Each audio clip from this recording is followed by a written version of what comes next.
Bien le bonjour les grimpeurs, on se retrouve aujourd'hui dans une vidéo escalade de type Jeux Olympiques. On va parler des athlètes, des festivités qui nous attendent sur ces 4 jours. On va faire quelques petits pronostics sur les gens qu'on pense qui vont se qualifier pour la finale. Et puis on va tout simplement vivre les épreuves des Jeux Olympiques tous ensemble.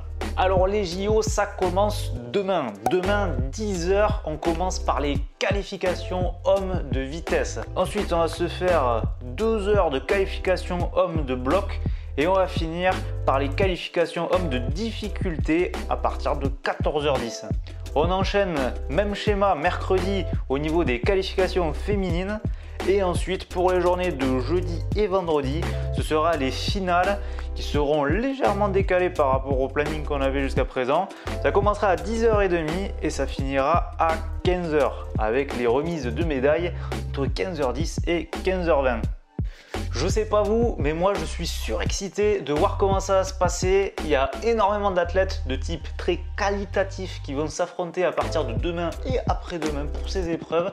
J'ai très hâte de voir les résultats et perso, j'ai déjà fait un petit peu mes listes de favoris que moi je pense être très capable de monter sur le podium. Après, ça ne tient qu'à moi. Et d'ailleurs, je t'invite toi aussi à me dire en commentaire si tu as des athlètes favoris pour ces Jeux Olympiques et quels sont tes petits pronostics de qualification. Si je ne me trompe pas et que je dis pas de bêtises, il me semble qu'il y a 6 personnes qui seront qualifiées pour les finales des Jeux Olympiques. Peut-être que ce sera 8. Généralement en difficulté c'est 8, en bloc c'est 6. Du coup j'avoue je sais même pas exactement combien il y en aura, mais vu que c'est entre 6 et 8, j'en ai mis 9 et 10. Comme ça au moins il y a le choix.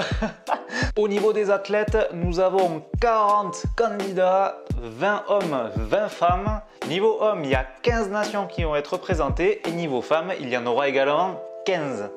On en vient aux athlètes. Alors comme je te dis, c'est un avis très personnel. Mais si je jette un petit œil aux candidates, on va commencer par les femmes, la galanterie oblige. Au niveau des athlètes féminines qui peuvent monter sur les marches du podium ou au moins du moins se qualifier pour les finales. Je pense qu'il y aura Jessica Pils, l'Autrichienne, qui est incroyable et ultra performante, que ce soit en bloc ou en diff. Ça fait un moment qu'elle est sur la scène internationale et pour moi, elle a toutes ses chances de se qualifier pour les finales. À mon avis, il y a aussi Brooke Raboutou qui représente les USA, qui aura toutes ses chances de se qualifier pour les finales. Le petit avantage avec elle, c'est qu'elle est franco-américaine. Du coup, on a toujours une petite satisfaction, même si elle s'en sort très bien parce qu'elle est française de moitié. Bien évidemment, je supporte à fond nos Françaises. Du coup, je suis persuadé que nous aurons Anouk Jobert et Julia Chanourdi qui seront qualifiées pour les finales. Julia, elle a des gros points forts en diff et en bloc. Du coup, elle peut avoir un classement relativement correct qui peut lui permettre de se qualifier à mon avis. Et Anouk Jobert, vu qu'elle est ultra performante en vitesse, à mon avis, il y a moyen qu'elle réussisse à gratter énormément de places et de points si elle fait une grosse performance en vitesse.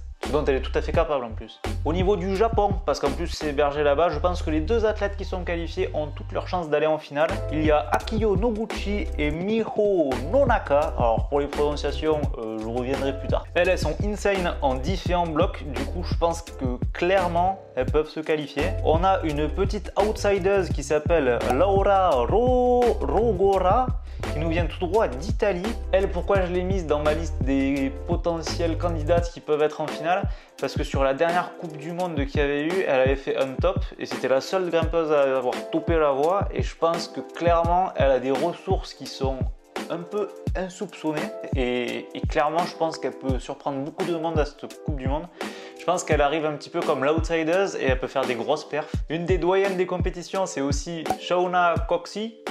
Bon, prononcez ça comme vous voulez. Elle est ultra forte en bloc et clairement, elle est sur le circuit international depuis des années et à mon avis, son expérience, elle peut clairement parler aux Jeux Olympiques. Et pour finir mes pronostics, je termine avec la favorite, je pense, pour ces Jeux Olympiques 2021. Il s'agit de Janja Gambreth. Elle fait des perfs incroyables en bloc et en difficulté depuis des années. Là, elle arrive, elle s'entraîne en balle, en difficulté. Je pense que clairement, ce format de compétition, il est ultra adapté à elle. Si elle fait des bonnes perfs en vitesse, pour aller la chercher, ça va être assez compliqué vu que clairement, elle va se battre pour les meilleures places en diff et en bloc. La vitesse, je pense qu'on peut clairement la surpasser. À mon avis, c'est possible d'aller la chercher, mais ça va être très compliqué. On passe maintenant à mes pronostics pour les hommes. Alors tout d'abord, je pense que les 2 Allemands, à savoir Alex Megos et Jan Oyer, peuvent clairement se qualifier pour les finales. Ils sont super forts en bloc et en diff, ça fait des années qu'ils sont dans le circuit international et je pense qu'ils ont clairement leur chance même de podium pour ces Jeux Olympiques. Nous avons aussi qui représente l'Autriche, Jakob Schubert. Alors là, en diff, en bloc, c'est aussi des compétiteurs de folie. En toute honnêteté, ça va être très dur aux côtés des hommes parce qu'ils sont tous très forts en bloc et en diff. Il y en a moins qui sont très forts en vitesse. C'est pour ça que là entre dans le game Bassa Mawem qui lui survole tout le monde au niveau de la vitesse. Donc c'est là qu'il a un énorme atout pour se qualifier pour les finales parce qu'il peut clairement surpasser tout le monde et avoir un petit score au classement général, ce qui peut être un énorme avantage pour lui. On dit souvent que pour les Jeux Olympiques, c'est le grimpeur le plus complet qui va réussir à décrocher les médailles. Et je pense que c'est des grimpeurs qui sont extrêmement forts dans certaines disciplines, qui vont déjà pouvoir se qualifier pour les finales. Et une fois qu'ils seront qualifiés, oui, il y a une partie de complémentarité, ça c'est sûr. Mais s'il y a des athlètes qui sont très forts dans deux disciplines, pour moi, clairement, ils ont des énormes chances de médaille olympique. À mon avis, il est déjà là aussi depuis très longtemps sur le circuit international. Représentant le Canada, Sean McCall a toutes ses chances de se qualifier car lui aussi est extrêmement fort en bloc et en difficulté. Là, on l'a vu s'entraîner pas mal en vitesse et clairement, il peut faire un très bon parcours aux Jeux Olympiques. Si je dis pas de bêtises, il s'est qualifié in extremis pour les Jeux Olympiques. Il représentera la Corée et il s'agit de Jongwon Chong. Il fait des perfs insane en bloc, mais c'est ouf parce qu'à chaque fois que je vous parle des grimpeurs, je vous dis qu'ils sont très forts en difficulté en bloc. Mais en vrai, ils sont très forts.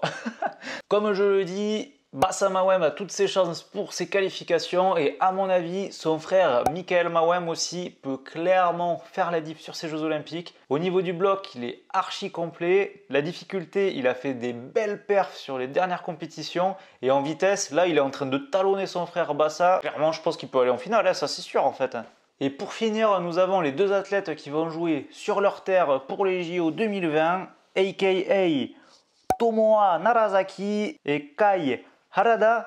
J'avoue, je sais pas du tout comment on prononce leur nom, mais ça doit être un truc un petit peu du genre.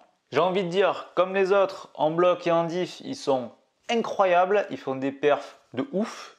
Du coup, clairement, je pense qu'ils peuvent se qualifier. En plus, sur leur terre natale, ils n'ont pas de jet lag, ils ont les conditions, eux, ils sont bons, tu vois. Et enfin, le favori de ces Jeux Olympiques, c'est Adam Ondra, le Tchèque, qui, lui, est clairement le favori à la fois en bloc et en diff. Du coup, théoriquement, sur un classement combiné, il devrait un peu surclasser tout le monde.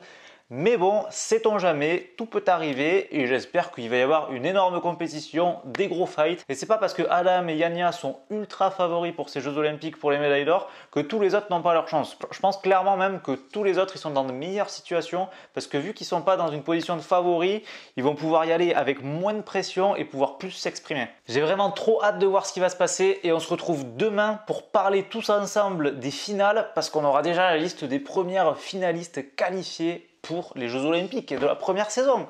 On se retrouve demain juste après les qualifications pour discuter justement des hommes qui viennent de se qualifier pour les finales et on va encore continuer à faire nos petits pronostics et nos petits débats en étudiant un petit peu plus spécifiquement, je pense, les grimpeurs là. On se retrouve dans une nouvelle vidéo demain juste après les qualifications pour débriefer un petit peu tout ça, voir quels sont les premiers finalistes des Jeux Olympiques et puis encore pour faire nos pronostics un petit peu plus poussés sur les potentielles médailles et les premiers médaillés des Jeux Olympiques de Tokyo 2020. J'ai ultra hâte de voir comment ça va se passer, donc n'oublie pas, demain 10h ça commence jusqu'à 15h40 et sur ce je vous dis très bonne soirée, kiffez bien la compétition et à demain.